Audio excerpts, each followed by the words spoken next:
So in our previous video, we saw that how we can store data in a Python by using list and tuple.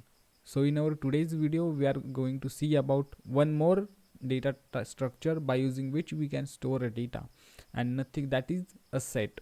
So let's get into the screen and let's try to find out why we needed another type of data structure to store a data. What is the speciality of the set? Why it is different than list and tuple? So to know about that, let's get into the screen and let's start.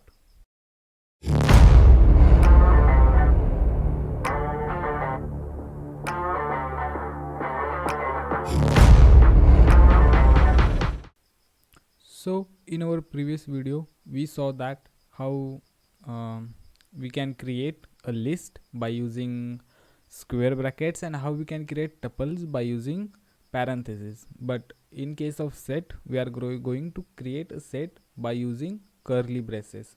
Let's see. Let's create our first set as S.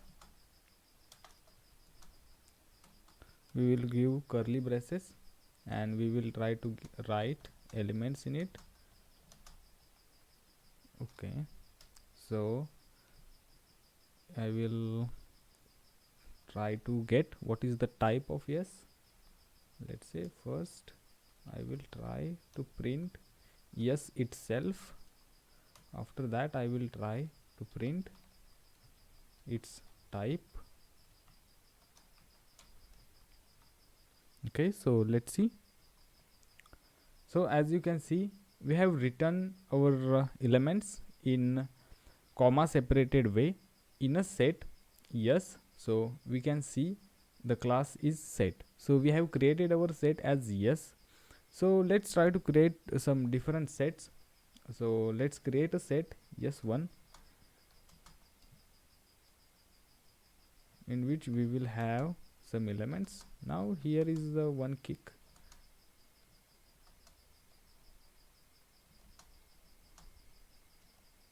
So I have written some elements. If you notice something different, then let me know. Let's try to see what is S1. Do you see anything?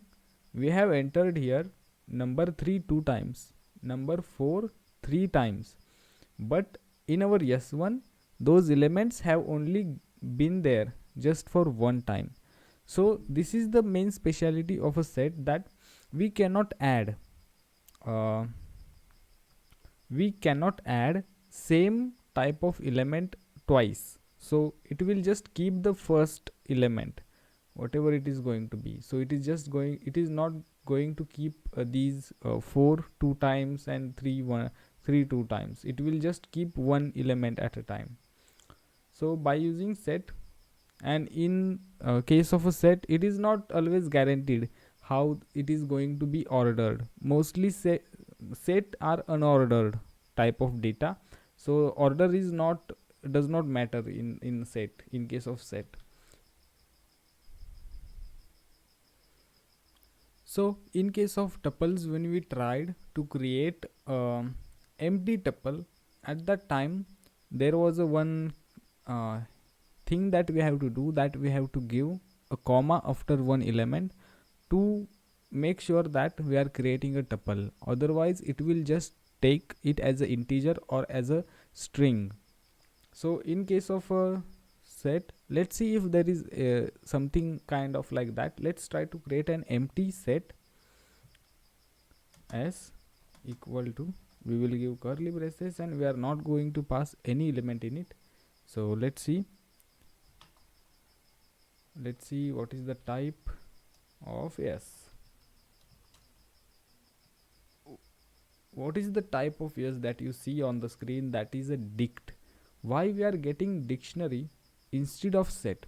Dictionary is also one type of data structure that we are going to see in our next video, but here for now, why it should give us a class as our set, but it is not giving. So what we can do to get an empty set? To write an empty set, we have to literally type set equal to, and inside that we don't have to give anything. So it will create an empty set for us.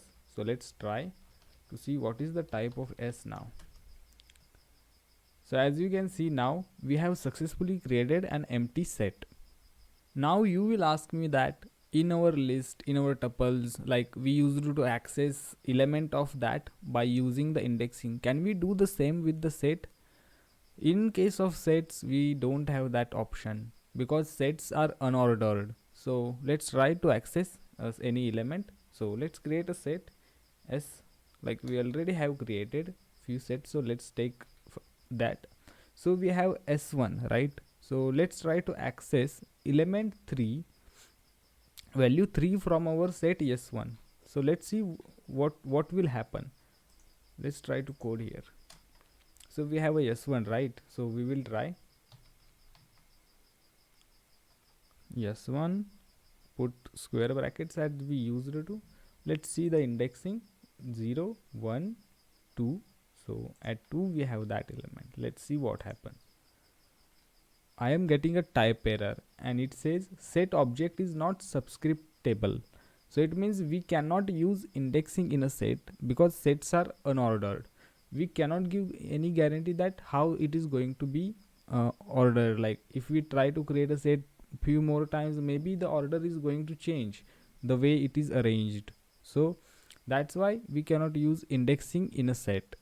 Even though we cannot use indexing in a set, don't get disappointed, but we can still use looping in by using the set. It means sets are iterable objects. So let's try to loop through our list set S1 for I in S1. Let's say print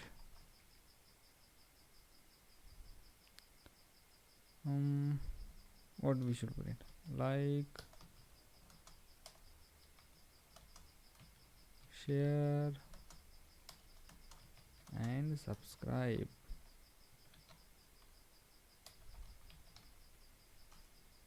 So let's try to run it. So see, if you notice, it is not going to print 1 2 3 4 5 6 7 8 times. It is not going to print 8 times. Instead it is only going to print how many times? Only 5 times, because in S1 we have only 5 elements, right?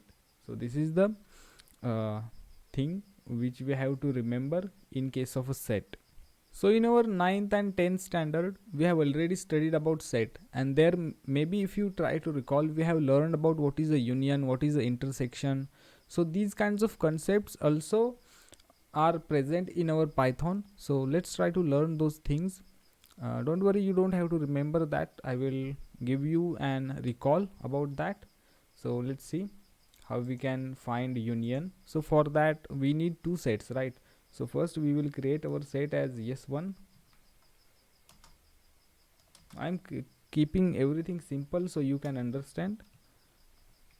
So let's create 4 5.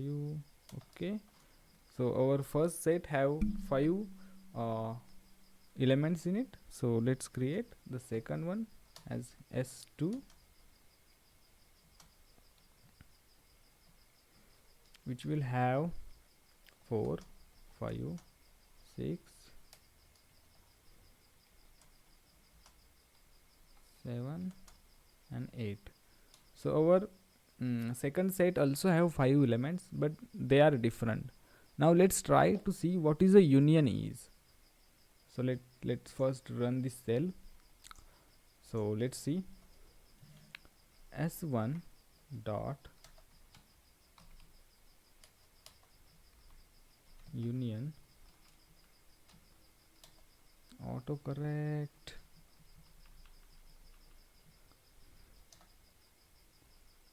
Let's see what we get.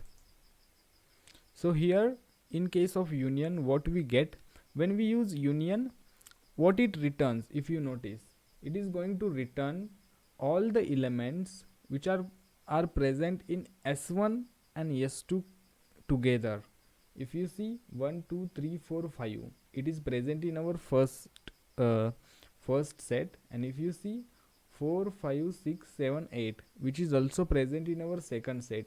So basically by creating s1 dot union s2, that is going to be a create like a kind of like a superset for our s1 and s2s.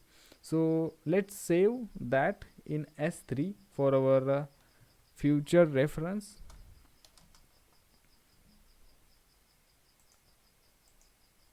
I will print here s3. So which we have created, s3 is kind of like a superset. I will write here, we will reference this in our upcoming. So let's see what is the intersection is. We have seen what is the union is. So let's see.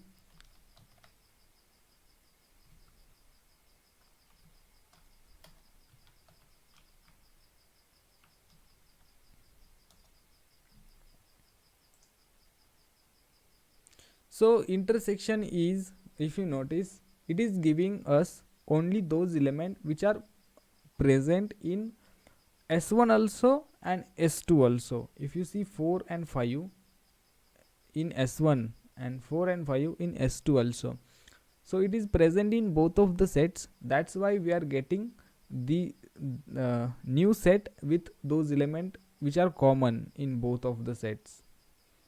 And if you want elements which are not common, in that case we can use symmetric difference.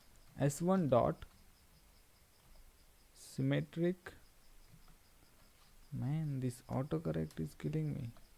S2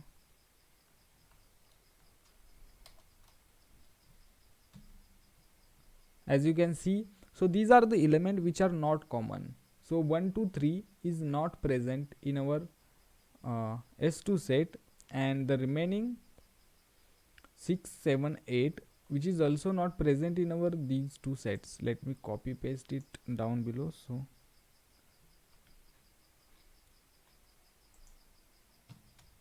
as you can see, 4 and 5, we have all the elements except 4 and 5. You can say basically that symmetric difference is the inverse of intersection. Now I will tell you why we saved, why we assigned our superset to variable s3. Let's use that now. Let's see what is the value for s3. So this is our superset. So how you can say that it is a superset? We can check that by using is superset method. So we will try s3 dot is superset of s1. So let's see what we get. So it is true. We can see that s1 s3 have all the elements which are present in s3. So s3 is a superset of s1. We can also try to see if two sets are similar or not by trying to find a common element between them. So for that, let's try. Let's create totally different set here as s4, which will not have any common element. So let's say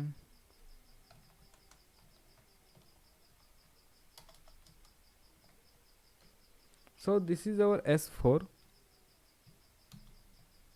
So we have created s4. So let's try to see by using is disjoint method, we can see if there are any, if those sets are similar or not. Let's see.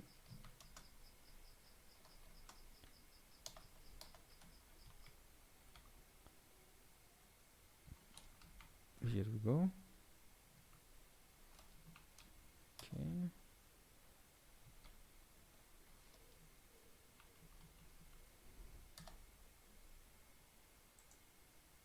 As you can see, it is giving true because we do not have any common element.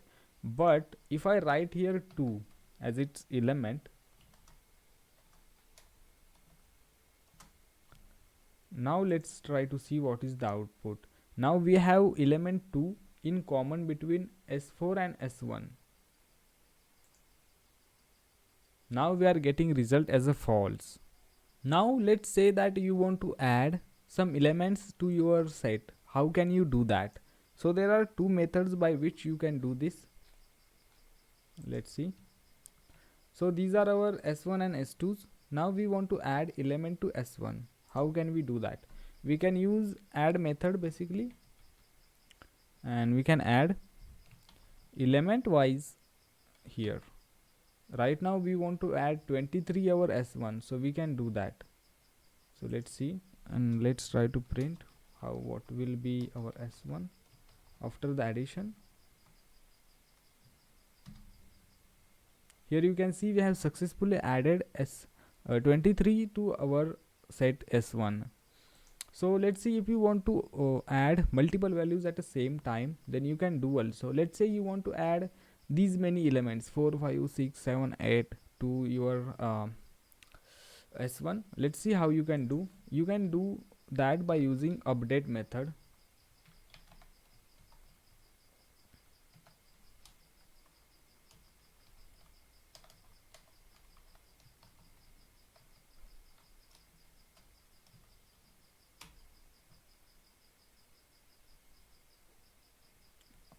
Wait a minute. I should write here S1.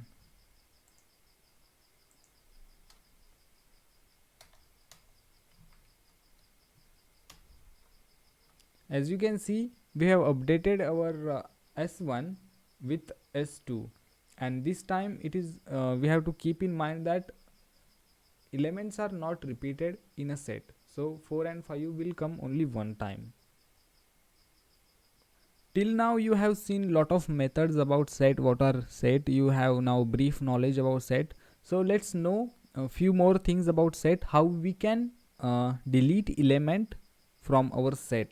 So what we can do to delete, we have few methods as a pop, discard, remove and clear. So let's see one by one how we can do and why we have like these many amount of methods to delete element from a set.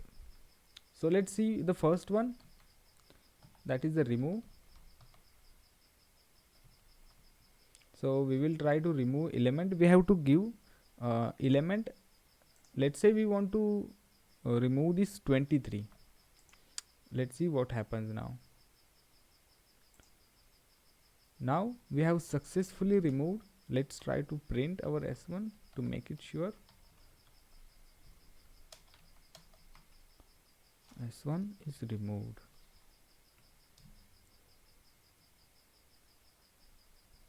Right now what happened? Because we run the same command 2 times. So the first time when we executed, it already removed our element 23. So let's try to see our first S1, then we will do this again. Right now we only have this many element in our S1. So let's try S1 dot remove, and we will remove the element 8, then print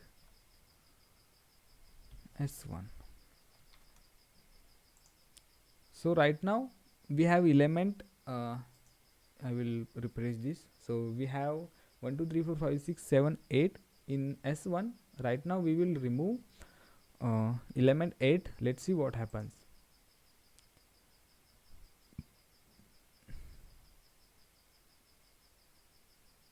So we have successfully removed our element 8 from our S1. Now what will happen if I try to run this same command again? Now it is going to give me error that value 8 is not present, what you are trying to tell me to delete, right? So let's see here. It is giving me key error, and key error is 8. It means that element is not present in the set because it is already deleted. So this is the thing with the remove. When we use remove, at that time it gives us error, it raises error. So what if you don't want to raise any error, then you can use discard. In that case, S1 dot discard, let's say you want to delete the element 7.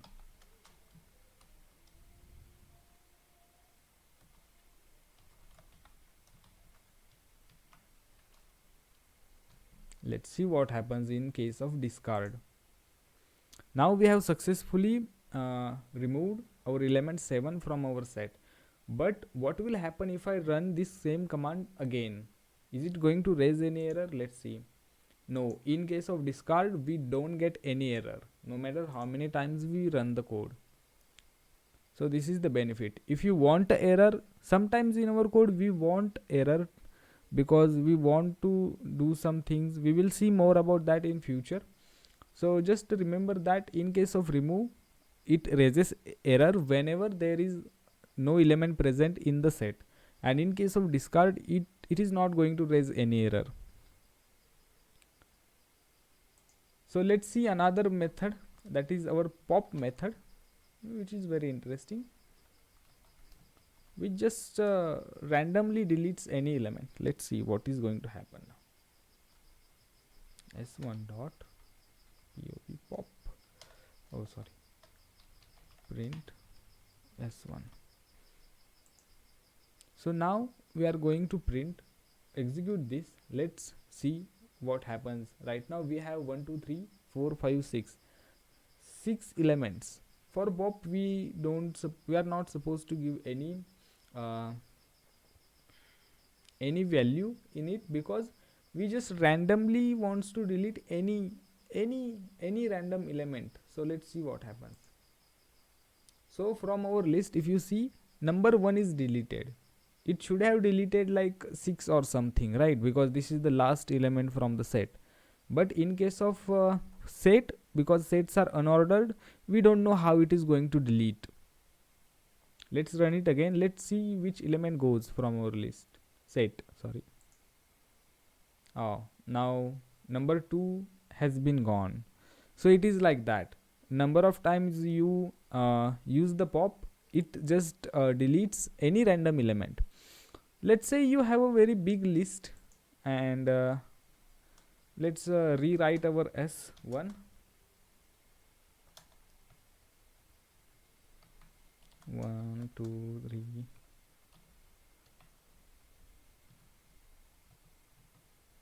So you have this much big list, and you want to basically clear your set, and you want to empty your set. How can you manage that? You can simply use S1 dot clear method to clear your set.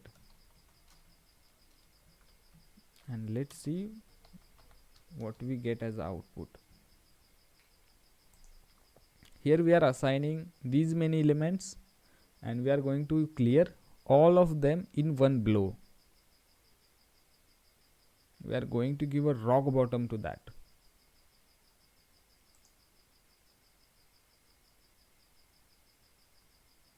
I have not given I have not given any value, so it is going to raise an error. S1. So it is giving us an empty set after using the clear method. So in our today's video, we saw how sets are different from list and tuples. So what is the speciality of a list? In a list we can have different data types, and list is ordered. In case of a tuple, we cannot change its data, and in case of a set, it's unordered and we cannot have duplicates element in it. So in our next video, we are going to see what is the dictionary is and what is its own speciality. So dictionary have its own speciality, and we are going to find out in our next video. To get that notification, hit that bell icon and please subscribe to our channel. And till then, let's see the bright side. So see you in our next video. Thank you guys for watching this video.